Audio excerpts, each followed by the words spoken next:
That Verstappen and Norris moment has been the talk of the town ever since it happened last Sunday, but now, for the first time, an actual FIA employee and active steward during the race has talked about it. But there is something strange about it. The drivers seem to have left it behind and ruled it out as a racing incident. Their teams perhaps wouldn't go that far, looking at you, McLaren. But what's even more strange is that even the FIA employee seems to have taken a side. And you probably won't be surprised if I tell you that the UK FIA steward has chosen the UK's driver side.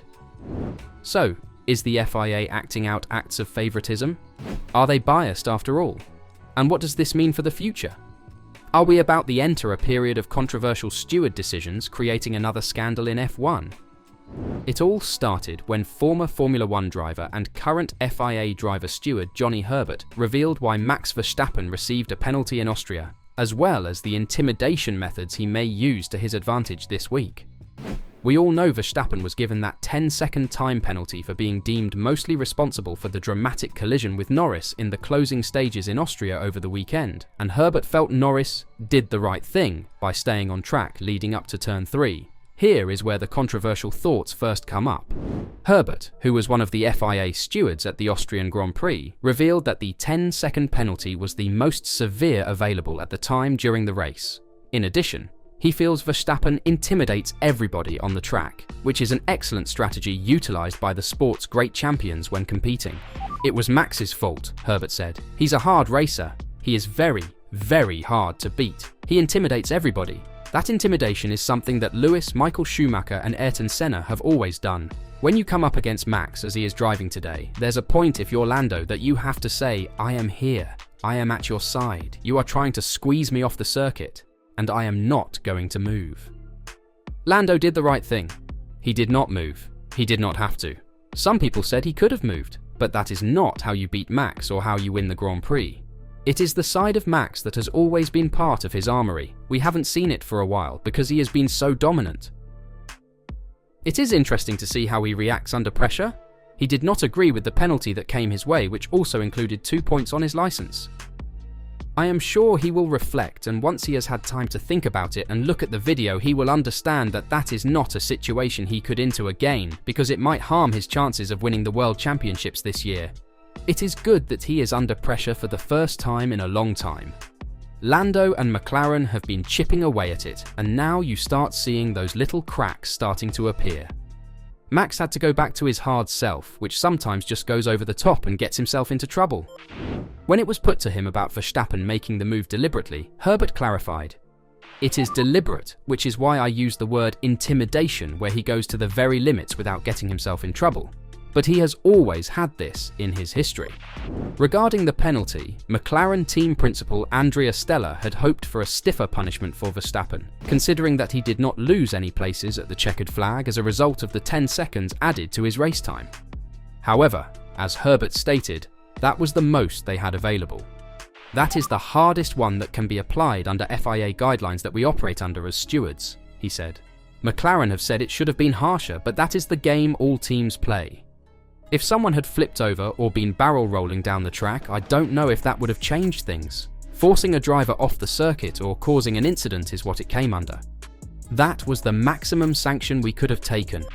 In terms of how future confrontations between Norris and Verstappen may play out, Herbert feels Verstappen's intimidation is a valuable tool to have in his arsenal, whilst Norris may need to get creative if he wants to beat the Red Bull driver to race triumphs. Lando is probably the one who has less aggression, but he can actually outfox him, and in a smart way, according to him. Max has the aggression, but he has to use it in a way that intimidation is still there. For me, intimidation is still the most powerful thing when you are going wheel to wheel.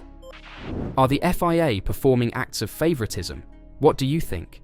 And will Max be on the aggressive side once more this weekend in Silverstone knowing this? For the people hoping for a generational rivalry, I have some good and bad news regarding this, as Max Verstappen and Lando Norris have cleared the air since their Austrian Grand Prix duel, which resulted in their first conflict, but things are certain to change on the track. Christian Horner told ahead of the British Grand Prix this week that, "They've spoken already, I don't think there is any issue." But he added, "Certainly from Max's side, he's not going to change." There's an element, I think, of Lando learning how to race Max, and they're discovering that. Inevitably, there is going to be more close racing between the two of them as the cars look so close over the forthcoming races. Horner is correct. Verstappen will not change, which implies that the on-track battle with Norris will continue. There's a reason Norris was far more upset by their incident than Verstappen was, and it's unlikely that Verstappen felt better by finishing 5th. Verstappen has been here before and has battled with practically every driver he has raced with at the front. It comes naturally to him. It's not spiteful, but rather his perspective of what racing is. Others may not see it that way, but it is how Verstappen operates and, by implication, races. As Horner described it, Lando is learning and discovering things about his friend that he will only know from other drivers or see in footage. It's different when you're attempting to respond to it in real time. That's why, except from one contentious encounter, the Austrian weekend will have been quite beneficial to Norris because what you may expect or predict from Verstappen in combat is not the same as actually experiencing it. It was another step in Norris's up-close education of Verstappen's success and what it's like to race him. The previous 3 weekends have shown how difficult it is to beat Verstappen, to be at 100% and nail those important moments. Canada with the safety car, Barcelona with the race start, and the Austrian sprint race. F1 is all about tight margins and examining the minor nuances that swayed each of those races away from Norris and towards Verstappen reveals how it may have gone differently. As Horner has said, if you're going to race against Max, he's going to give as good as he gets, and then some.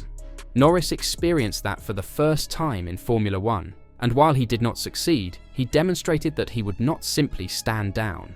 Norris tried several various moves, including a conventional pass, blocked under braking, a dive bomb, went too far and flew off the track, a better calculated dive, although he didn't allow Verstappen enough room on the exit, and that last try on the outside, when Verstappen came back across into him.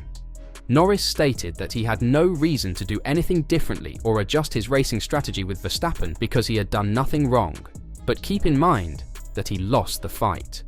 And it is Norris's responsibility to figure out how to prevent this in the future. Each combat will provide a unique circumstance, and the solution will not be the same every time. If you ask, could Norris have done anything differently to live to fight another lap? In Austria, the answer is yes, even if it's a bit harsh. In retrospect, Norris may recognise he might have had a few more inches on the outside curb.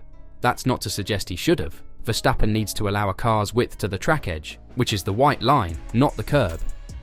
And it's possible Norris drew a line, understanding he had to fight fire with fire. He might have defeated Verstappen with this tactic, perhaps next time, especially if he incorporates some of this experience. It's a good thing Norris had previously tested so much in this duel and could compete with Verstappen head-to-head. What he learnt this time may result in a different outcome the following time. Norris needs to curb in where he pushed himself too much, and he needs to recall how Verstappen offered him little more than the regulations allowed in certain circumstances and was prepared to refuse that at others as well. He must integrate his knowledge here into a sharper approach to Verstappen, because if he doesn't change, and Horner has confirmed Verstappen won't, this may end up the same way every time they battle in the future. Not necessarily in touch and acrimony, but with Verstappen emerging victorious. Luckily for us fans, Norris, after studying his crash with Max Verstappen in F1's Austrian GP, believes he would not do anything differently in how he went racing. So, we're in for more fireworks. Although Norris's race ended in disappointment, he said on Wednesday that he believes he did the right thing and has no regrets about challenging Verstappen. I reviewed everything. We've gone over stuff, and let's say I won't really change what I did, he said. I was fighting, and that's what we want. We want to fight. We don't want to complain. We don't want things to end like they did, both from Max's side and from my side. So that's life sometimes. We're fighting. We both want to win, and we're going to push it to the limits, some slightly more than others. At the same time, I'm excited. We're going to have more fights together, and I look forward to those times. Are you looking forward to this as well? And if it happens, will we see the UK-biased FIA rule in favour of the UK driver once again? Let me know your thoughts in the comments down below.